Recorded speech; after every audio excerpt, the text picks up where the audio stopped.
Hello students. आज हम लोग जेई एडवांस 2018 का क्वेश्चन डिस्कस करते हैं। देखिए क्वेश्चन क्या है। In the list one below 4 different paths of a particular given as function of time. List one में 4 पाथ का इक्वेशन दिया हुआ है टाइम का function. In these functions alpha and beta are positive constants of appropriate dimension and alpha not equal to beta. इस चारों में alpha beta positive constant है, लेकिन दोनों बराबर नहीं है, इक्वल नहीं है।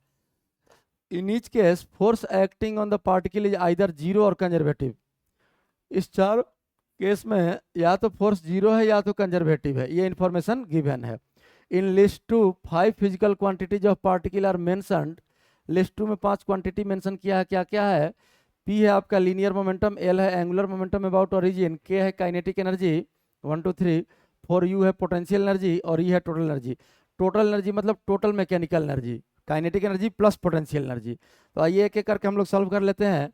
पहला पी के लिए अगर हम लोग सॉल्व करें तो देखिए पी का पोजीशन दिया हुआ है आपका टाइम का function alpha T I cap plus beta T J cap. Position आप लोग पढ़े होंगे काइनेमेटिक्स से ही। पोजीशन को हम लोग लिखते हैं एक्स आई कैप प्लस वाई जे कैप। अब यहाँ से अगर कंपेयर कर लें तो वाई इक्वल्स आ गया आपका बीटा टी और एक्स इक्वल्स आ गया आपका अल्फा टी। और यहाँ से y और x को डिवाइड कर देंगे तो y बाई एक्स इक्वल्स आ जाएगा आपका बीटा बाई अल्फा। मतलब इक्वेशन फाइनली बन गया आपका y equal to beta by alpha into x. ये तो y equal to m x हो गया, स्ट्रेट लाइन ओरिजिन से पास करेगा। एक छोटा सा ग्राफ आप लोग ड्रॉ कर लीजिए, x और ये y, ये ओरिजिन से पास होने वाला स्ट्रेट लाइन हो गया, इसी रास्ते जा रहा है पार्टिकल। अब यहाँ से अगर पोजीशन को डिफ्रेंशिएट कर ले तो ये वेलोसिटी आ जाएगा अल्फा आई कैप प्लस बीटा जे कैप। ये वेलोसिटी तो कांस्टेंट हो गया, और वेलोसिटी को डिफ्रेंशिएट कर ले तो एक्सेलरेशन आ जाएगा, कांस्टेंट का डिफ्रेंशिएशन जीरो।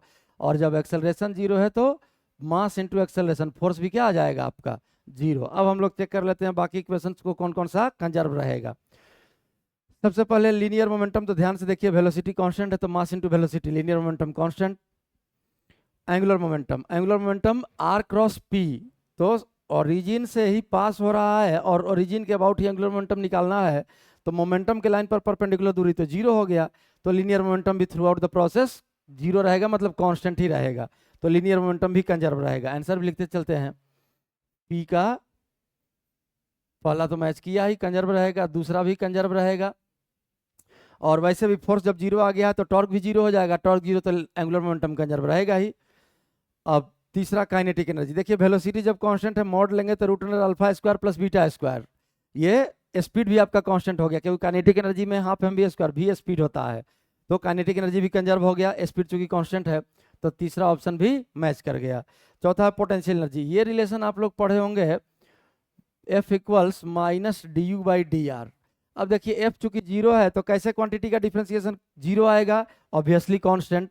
क्योंकि एफ जीरो है दिस इंप्लाइज, यहाँ एफ जीरो लिखा हुआ है, यू बराबर कांस्टेंट। तो यू अगर कांस्टेंट हो गया तो चौथा पोटेंशियल एनर्जी भी कंजर्व रह गया। और जब काइनेटिक एनर्जी कंजर्व है, पोटेंशियल एनर्जी कंजर्व है, तो दोनों का सम भी कांस्टेंट ही रहेगा, तो पांचवा ई भी कांस्टेंट ही रहेगा। मतलब पी का मैचिंग 1 2 3 4 5 पांचों मैच किया। तो पी में देखिए पांचों दो ऑप्शन में है, ए और बी, तो सी और डी तो यहीं से रिजेक्ट कर देंगे हम लोग। अब ए और बी में मैच करा लेते हैं, एक और चेक करते हैं आगे। क्यू के लिए, क्यू का देखिए पोजीशन क्या दिया हुआ है, alpha cos omega T I cap plus beta sine omega T J cap. देखिए क्यू में क्या आएगा, क्यू के लिए चेक कर रहे हैं, क्यू ऑप्शन के लिए। तो पोजीशन दिया है alpha cos omega T I cap plus beta sine omega T J cap. अब इसको हम लोग लिख सकते हैं एक्स आई कैप प्लस वाई जे कैप। अब देखिए अगर कंपेयर कर लेंगे हम लोग तो x इक्वल्स आ गया अल्फा कॉस ओमेगा टी, तो कॉस ओमेगा टी निकलेगा कितना, x by alpha. Cos omega T हो गया x बाई अल्फा। और यहाँ से अगर हम लोग कंपेयर कर ले तो y equals beta sine omega T, तो साइन ओमेगा टी आ जाएगा y by beta, y by beta. अब ये है sine alpha sine omega T, cos omega T, और ये है साइन ओमेगा टी। अब दोनों को स्क्वायर करके जोड़ दीजिए, तो स्क्वायर करके जैसे ही ऐड कीजिएगा, अब यहाँ से देखिए cos square omega T plus sign square omega T, ये तो 1 हो गया। ये इलिप्स का इक्वेशन आ गया, ये इलिप्टिकल पाथ पर मूव कर रहा है। एक छोटा सा चाहे तो आप डायग्राम बना सकते हैं, और यहाँ एक छोटा सा अगर इलिप्स हम लोग बना लें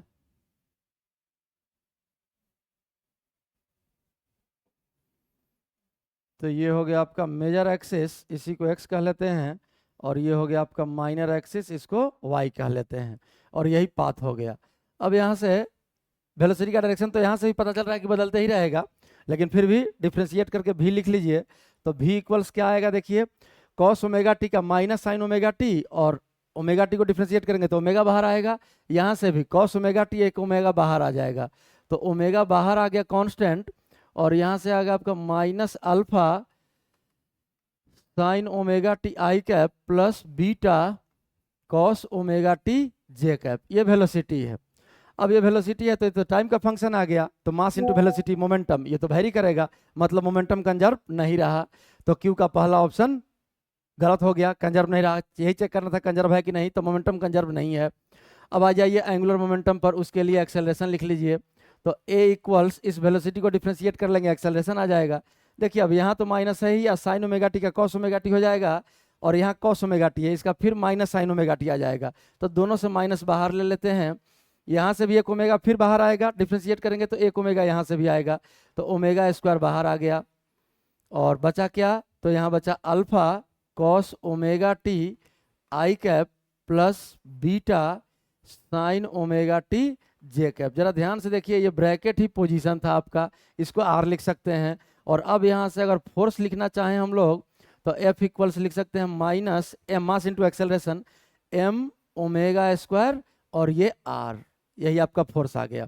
तो जब फोर्स आ गया यहाँ से, देखिए ध्यान से, मोमेंटम तो पता चल गया यहीं से कि कंजर्व नहीं रहेगा, मास इंटू वेलोसिटी से भी और इस पाथ से भी, तो मोमेंटम कंजर्व नहीं है। अब रहा एंगुलर मोमेंटम का बात, तो ये आया फोर्स, टॉर्क यहाँ से निकालिए। तो टॉर्क इक्वल्स क्या पढ़े हैं आप लोग, आर क्रॉस एफ। अब देखिए आर और यहाँ भी आर, तो आर क्रॉस आर, ये तो जीरो हो जाएगा। तो जब टॉर्क जीरो हो गया तो टोटल एंगुलर मोमेंटम क्या रहेगा, कंजर्व रहेगा सिस्टम का। मतलब यहाँ इस ऑप्शन में जो था लीनियर मोमेंटम, ये तो सेकंड ऑप्शन के लिए कंजर्व नहीं रहा, लेकिन एंगुलर मोमेंटम कंजर्व है, क्योंकि टॉर्क जीरो आ गया, एंगुलर मोमेंटम कंजर्व रहेगा। अब देखिए काइनेटिक एनर्जी, काइनेटिक एनर्जी के लिए स्पीड चाहिए हाफ एम बी स्क्वायर, इसका मॉड लेंगे, अगर स्पीड हम लोग लिख लेंगे तो स्पीड आपका आ गया root under alpha square omega square sine square omega T, I cap के कोफिशिएंट का square plus J cap coefficient का स्क्वायर हो जाएगा omega square beta square cos square omega T, ये भी टाइम का फंक्शन आ गया। तो स्पीड जब कांस्टेंट नहीं है तो काइनेटिक एनर्जी भी कांस्टेंट नहीं रहेगा। अब काइनेटिक एनर्जी के बाद क्या बचा था, पोटेंशियल एनर्जी और टोटल मैकेनिकल एनर्जी। अब ध्यान से देखिए, ये फोर्स जो आया है ये directly proportional to radius vector लिख सकते हैं हम लोग, और जो भी फोर्स रेडियस वेक्टर के डायरेक्टली प्रोपोर्शनल होता है वो कंजर्वेटिव होता है, ये पढ़े भी होंगे आप लोग। और क्वेश्चन में साफ साफ लिखा है यहाँ कि फोर्स या तो जीरो है, तो जीरो वाला केस यहाँ सॉल्व कर लिए, या तो कंजर्वेटिव है, मतलब फोर्स जिसमें नॉन जीरो आएगा वो फोर्स कंजर्वेटिव है, लिखा भी है। और यहाँ से हम लोग बता भी सकते हैं कि f directly proportional to radius vector है तो फोर्स कंजर्वेटिव होगा, कंजर्वेटिव होगा तो टोटल मैकेनिकल एनर्जी कंजर्व रहेगा। अब यहाँ से ध्यान से देखिए, इसमें हम लोग चेक कर लेते हैं कौन कौन सा सही होगा। तो लीनियर मोमेंटम तो कंजर्व नहीं था, तो पी ऑप्शन तक कैंसिल हो गया। टोटल एंगुलर मोमेंटम कंजर्व था, तो एल दूसरा ऑप्शन सही है आपका। काइनेटिक एनर्जी कंजर्व नहीं है, तीसरा ऑप्शन नहीं होगा। चौथा पोटेंशियल एनर्जी, अब देखिए यहाँ टोटल मैकेनिकल एनर्जी मतलब टोटल एनर्जी कांस्टेंट है, कांस्टेंट, लेकिन काइनेटिक एनर्जी वेरिएबल है, काइनेटिक एनर्जी वेरिएबल। तो अब जरा सोचिए कि प्लस पोटेंशियल एनर्जी अगर कांस्टेंट हो जाएगा तो कांस्टेंट प्लस वेरिएबल कभी भी कांस्टेंट नहीं रह सकता है, मतलब पोटेंशियल एनर्जी भी क्या आएगा आपका, वेरिएबल ही आएगा। और पोटेंशियल एनर्जी जब वेरिएबल हो गया तो थर्ड ऑप्शन तो मैच नहीं किया था, फोर्थ ऑप्शन भी मैच नहीं किया, पोटेंशियल एनर्जी भी कंजर्व नहीं रहा, लेकिन फिफ्थ ऑप्शन मैच करेगा, टोटल मैकेनिकल एनर्जी कांस्टेंट रहेगा। तो क्यू का यही ऑप्शन हो जाएगा आपका सेकंड और फिफ्थ। देखिए कौन सा ऑप्शन मैच करता है, क्यू का 2 और 5, मतलब आंसर तो हम लोग यहीं से टिक कर सकते हैं ए, क्योंकि यहीं गड़बड़ हो गया। 5 तो दिया लेकिन ये 3 दिया, 3 नहीं होगा क्यू का। क्यू का अभी हम लोग चेक किए, ये सिर्फ एंगुलर मोमेंटम और टोटल एनर्जी कंजर्व था, बाकी कोई कंजर्व नहीं रहेगा। तो खैर आंसर यहीं टिक कर लिए, लेकिन बाकी क्वेश्चन भी हम लोग सॉल्व कर लेते हैं। आर देखिए alpha cos omega T I cap plus sine omega T J cap. अब यहाँ से क्यू आर के लिए पोजीशन वेक्टर दिया है alpha cos omega T I cap plus sine omega T J cap. अब देखिए इसके लिए हम लोग को अब कुछ सॉल्व करने का जरूरत नहीं है, ये सीधा सा सर्किल हो जाएगा। क्यों?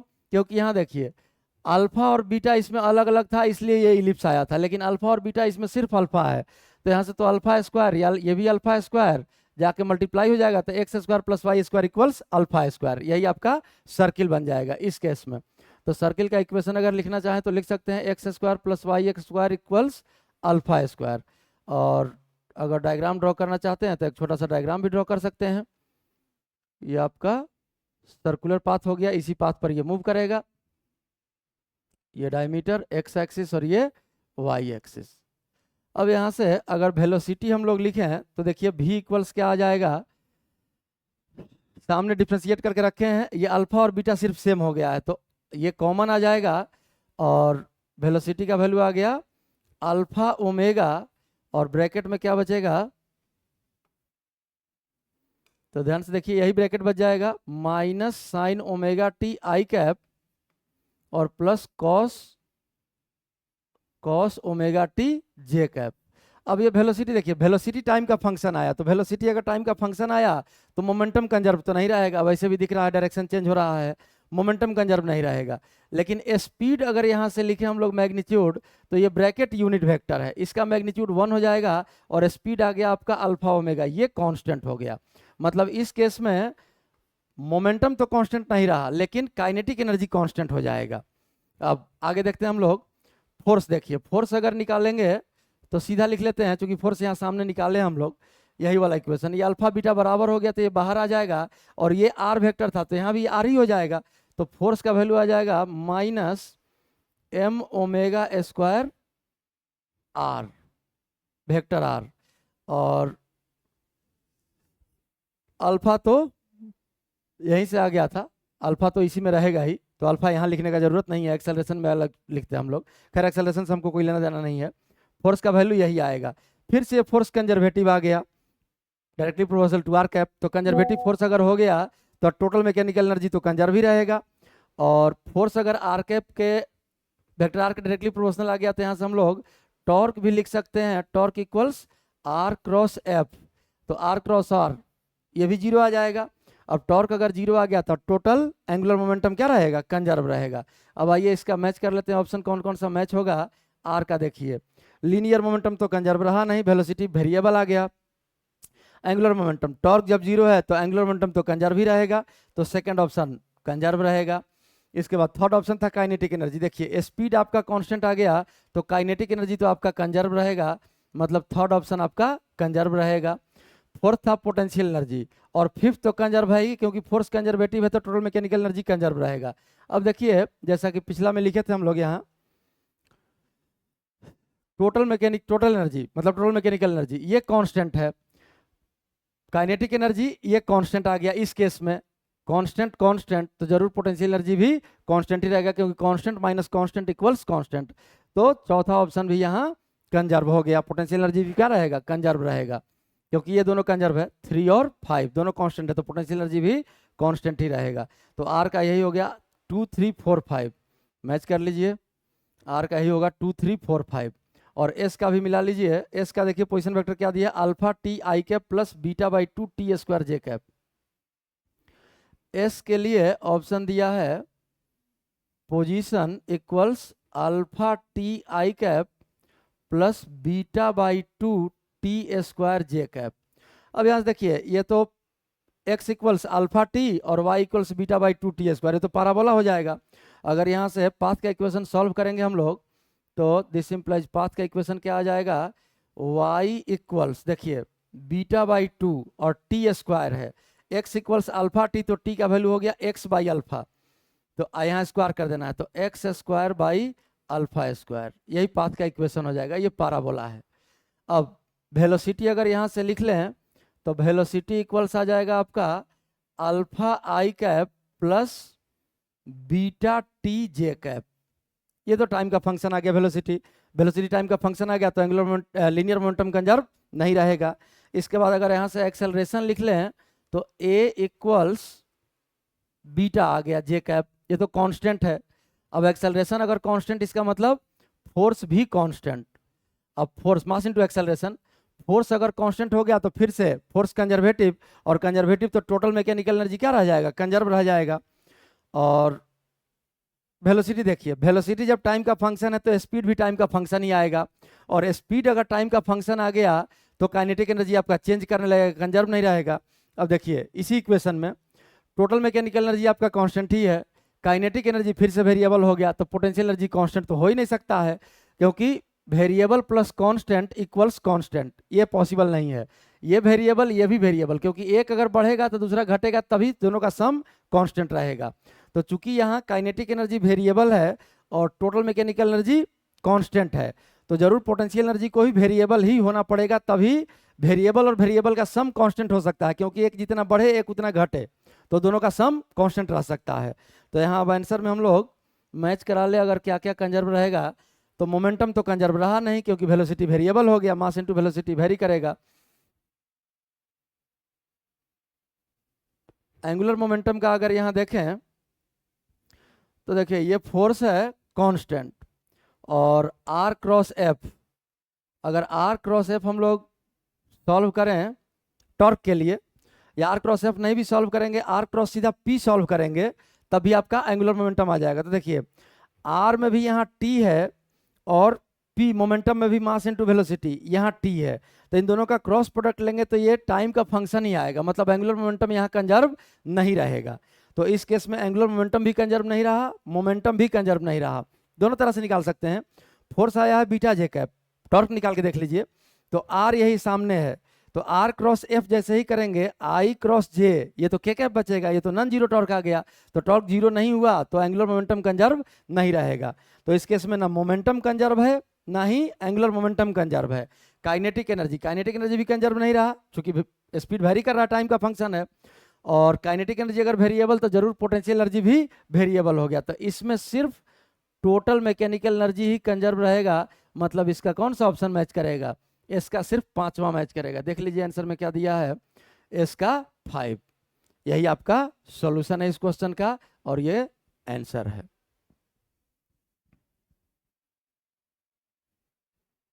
दोनों पेज देख लीजिए आप लोग।